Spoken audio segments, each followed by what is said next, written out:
Boys, இது உங்கள் YouTube channel. வாங்க இப்ப கதைக்குள்ள போகலாம்.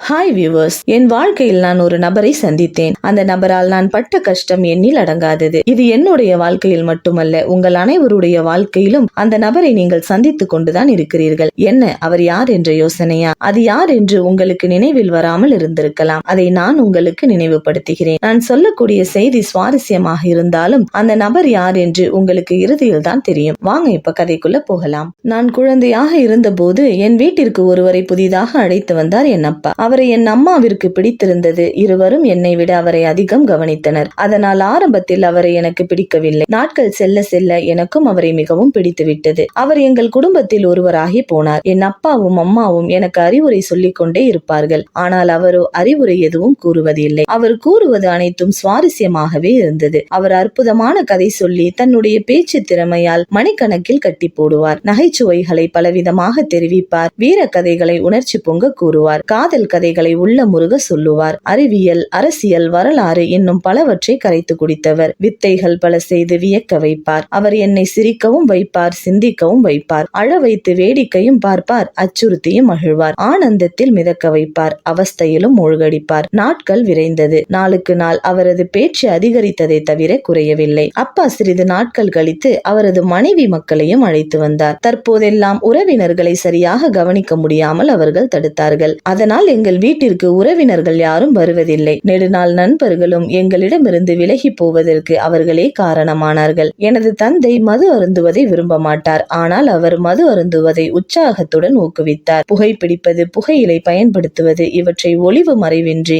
யார் இருந்தாலும் தயக்கம் இல்லாமல் தவறில்லை என்பது போல் தினம்தோறும் கூறி வந்தார். எங்கள் அன்றாட வாழ்க்கையில் உறவு முறை முதல் உணவு முறை வரை அவரால் மாற்றங்கள் ஏற்பட்டது. அவர் எங்கள் வீட்டிற்கு வந்த நாள் முதல் நாங்கள் ஒருவருக்கொருவர் பேசிக் கொள்வது கூட குறைந்து போனது. எனது தாய் தந்தையர் பின்பற்ற சொல்லும் நல்ல காரியங்களுக்கு எதிராக கருத்து கூறுவதையே வழக்கமாக வைத்திருந்தார். நாங்கள் எங்கு இடம் மாறினாலும் அவர்களும் கூடவே வந்து விடுவார்கள். வந்த அவர்களை எங்களால் தடுக்க முடியவில்லை. இப்போது நீங்கள் எங்கள் வீட்டிற்கு வந்தாலும் அவரை பார்க்கலாம். இன்னமும் எங்கள் வீட்டிற்குள் உட்கார்ந்து கொண்டு உங்களுடன் பேச காத்து கொண்டிருக்கிறார். நாங்கள் உங்களிடம் பேசுகிறோமோ இல்லையோ, ஆனால் அவர்கள் உங்களிடம் நிச்சயம் பேசுவார். அப்படி யார் அவர்? அவர் பெயர் என்ன? அவருக்கும் உங்களுக்கும் உள்ள பந்தம் என்ன என்றுதானே கேட்கிறீர்கள். அவருடைய பெயரை சொன்னால் நீங்கள் இப்படி கேட்க மாட்டீர்கள். கொஞ்சம் இருங்கள். அவரை பற்றி இடைவிடாமல் சொன்னதில் தாகம் எடுத்து விட்டது. இதோ தண்ணீர் குடித்து விட்டு வந்து அவர் யார் என்று சொல்கிறேன் கேளுங்கள். அவரை நாங்கள் டிவி என்று அழைப்போம். எங்கள் வீட்டில் நிரந்தரமாக இடம் பிடித்த அவரின் மனைவியின் பெயர் கம்ப்யூட்டர். எங்களுடன் விடாப்பிடியாக ஒட்டி கொண்ட அவரின் பிள்ளையின் பெயர் செல்போன். என்ன, நான் சொன்னது சரிதானே? எங்கள் வீட்டிற்கு வந்த இவர் நிச்சயம் உங்கள் வீட்டிலும் இருப்பார் என்று நினைக்கிறேன். சற்று சிந்தித்து பாருங்கள். உலகில் காணப்படும் பொழுதுபோக்கு சாதனங்களில் முதன்மையான ஒன்றாகவே மாறிவிட்டது இந்த தொலைக்காட்சி. உலகில் வாழக்கூடிய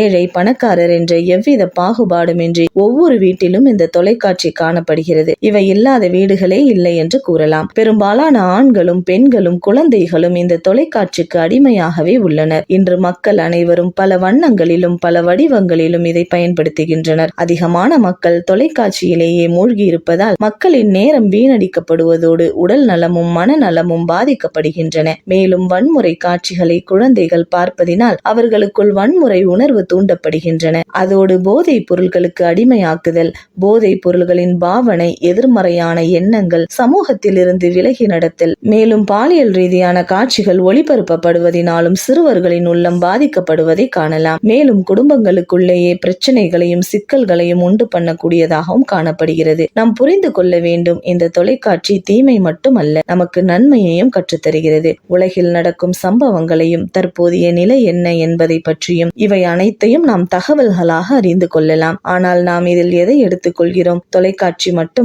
இவ்வுலகில் கண்டுபிடிக்கப்பட்ட அனைத்து விஞ்ஞான கண்டுபிடிப்புகளும் மனிதனுடைய நன்மைக்காகவே கண்டுபிடிக்கப்பட்டது. ஆனால் அதில் உள்ள நன்மைகளை விட்டுவிட்டு தீமையின் பக்கமே அதிகம் நெருங்குகிறோம். இன்று சுவாசிக்கவும் யோசிக்கவும் முன்னேற்றம் என்ற பெயரில் நல்லவற்றை நாகரிகம் போர்வை போர்த்தி நாசமாய் போகிறோம். அன்றைய வாழ்க்கையில் பிரச்சனைகளும் இருந்தன. ஆனால் இன்று பிரச்சனைகளே வாழ்க்கையாகி போனது. என்னதான் உலகம் நவீனமயமானாலும் அன்று தொலைந்த வசந்த காலத்தை இன்று யாராலும் மீட்க முடியாது. ஆம் நண்பர்களை, பயன்படுத்திக் கொள்ள தெரியாத நிமிடங்களை தான் நேரம் சரியில்லை என்று கூறி தப்பித்துக் கொள்கிறோம். நேரத்தை சரியாக பயன்படுத்தியவன் தோற்பதும் இல்லை, வீணாக்கியவன் வென்றதும் இல்லை. கடந்து போன நிமிடத்தை மீண்டும் விலைக்கு வாங்கி அனுபவிக்கும் அளவிற்கு இந்த உலகில் எந்த பணக்காரரும் இல்லை. சரியான நேரத்தில் சரியான பாடத்தை சரியாக கற்பிக்கும் ஒரே ஆசிரியர் காலம் மட்டுமே. எனவே காலத்தை வீணடிக்காமல் சரியான முறையில் பயன்படுத்திக் கொள்வோம். காலம் பொன் போன்றது. இன்னும் இது போல பல சுவாரஸ்யமான கதைகளை தெரிந்து கொள்ள மை வாய்ஸ் சேனலை சப்ஸ்கிரைப் பண்ணி பெல் ஐகானை கிளிக் பண்ணுங்க. இந்த வீடியோ உங்களுக்கு பிடிச்சிருந்தா லைக் பண்ணுங்க, கமெண்ட் பண்ணுங்க, உங்கள் நண்பர்களுக்கு ஷேர் பண்ணுங்க.